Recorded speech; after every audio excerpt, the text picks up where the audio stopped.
নবুবী নেতৃত্ব, আল্লাহ রাসূল সাল্লাল্লাহু আলাইহি ওয়াসাল্লামের নেতৃত্বের ধরন কেমন ছিল, কৌশলগুলো কেমন ছিল, স্ট্র্যাটেজি কেমন ছিল, রূপরেখা কেমন ছিল, এবং সেখান থেকে লেসন নিয়ে বর্তমান নেতৃত্বকে আমরা কিভাবে আরও ডেভেলপ করতে পারি, ইমপ্রুভ করতে পারি, এ নিয়ে সামান্য কিছু কথা আজকের এই প্রোগ্রামে আমি উপস্থাপন করার চেষ্টা করব ইনশাআল্লাহ বিইذনিল্লাহ। তো মূল আলোচনাতে যাওয়ার আগে আমাদের শুরুতে নেতৃত্ব জিনিসটা কি, what is leadership, what is the essence of leadership, এই বিষয়টা ক্লিয়ার হইতে হবে। এটা ক্লিয়ার হলে আমরা পুরো আলোচনাটা খুব ভালো করে উপভোগ করতে পারবো ইনশাআল্লাহ।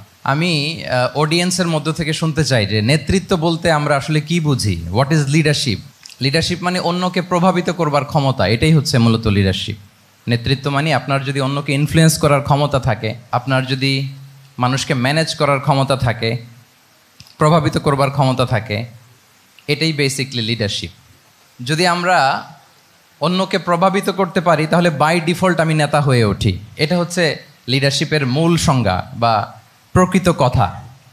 লেটস সে ক্লাস শেষে একজন তার বন্ধুদেরকে বলল চল খেলতে যাই, তো কেউ কেউ রাজি, আবার অনেকে রাজি না। সে কনভিন্স করা শুরু করলো, ফাইনালি সে সবাইকে কনভিন্স করে খেলতে নিয়ে গেল, এই যে লিডার হয়ে গেছে। ক্লিয়ার হয়েছে না ব্যাপারটা? তাহলে বেসিকলি অন্যকে প্রভাবিত করবার যে ক্ষমতা, এটাই হচ্ছে কি লিডারশিপ। যদি আমরা অন্যকে প্রভাবিত করতে পারি, ইনফ্লুয়েন্স করতে পারি। আমাদের সমাজে কিংবা রাষ্ট্রে আমরা যে সমস্যাগুলো দেখি, এগুলো বেসিকলি পোর লিডারশিপের কারণে। Poor leadership, because of poor leadership. যদি যথাযোগ্য নেতৃত্ব আমরা তৈরি করতে পারতাম, যোগ্য নেতৃত্ব যদি আমরা হাজির করতে পারতাম, তাহলে এই সমস্যাগুলো থাকতো না।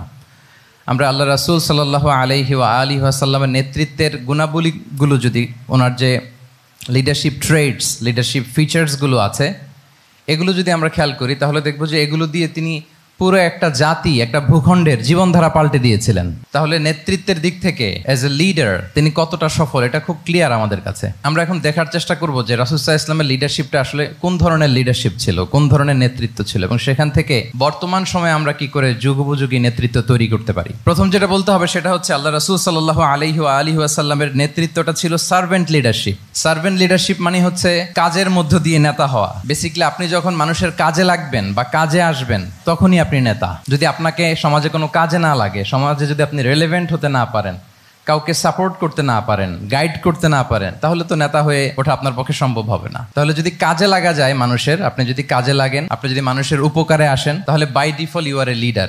If you are society oriented, if you are people oriented, if you are service oriented, by default you are a leader. আমরা যদি আল্লাহ রাসূল সাল্লাল্লাহু আলাইহি ওয়াসাল্লামের জীবনের দিকে একটু খেয়াল করি, তাহলে দেখব যে নবী হওয়ার আগেও কিন্তু আল্লাহ রাসূল সাল্লাল্লাহু আলাইহি ওয়াসাল্লামের এই ক্যারেক্টারিস্টিক্সগুলো ছিল, এই ফিচারগুলো ছিল। উনি মানুষের অনেক কাজে এসেছেন, তিনি মানুষকে সাপোর্ট করতেন, বিপদে তাদের পাশে দাঁড়াতেন, তাই না? তিনি তো অফিসিয়ালি 40 বছর বয়সে নবী হলেন, যদিও আল্লাহর এলেমে তিনি অনেক আগে থেকেই নবী।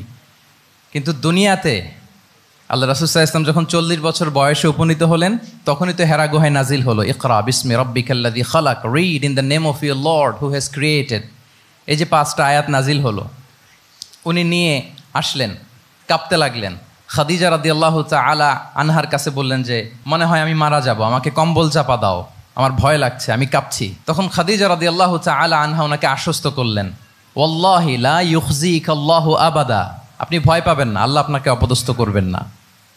ইন্নাকা লা তাসিলুর রাহিমা ওয়া তাসদুকুল হাদিসা, নিশ্চয় আপনি আত্মীয়তার সম্পর্ককে বজায় রাখেন, আপনি সবসময় সত্য কথা বলেন।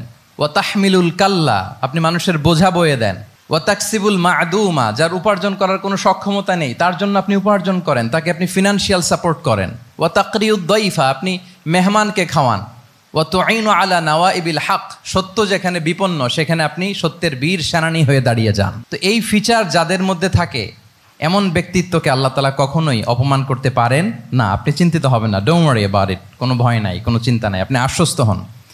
তাহলে দেখেন, এই যে 6টা গুণের কথা খাদিজা রাদিয়াল্লাহু তাআলা আনহা বললেন, এগুলো কিন্তু রাসূল সাল্লাল্লাহু আলাইহি ওয়াসাল্লাম নবী হওয়ার আগের গুণ।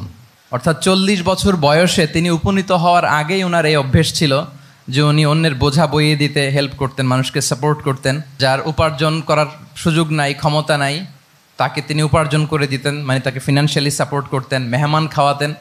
তার মানে নবী হওয়ার আগেই উনি জনকল্যাণমূলক কাজে নিজেকে সম্পৃক্ত রেখেছেন। মানুষকে তিনি সাপোর্ট করতেন, মানুষকে হেল্প করতেন, উনি মানুষের কাজে লাগতেন। আর যে মানুষের কাজে লাগে মানুষের উপকারে আসে, জনকল্যাণমূলক কাজে নিজেকে সম্পৃক্ত রাখে, বাই ডিফল্ট সে নেতা, বাই ডিফল্ট সে কি নেতা হয়ে যায়।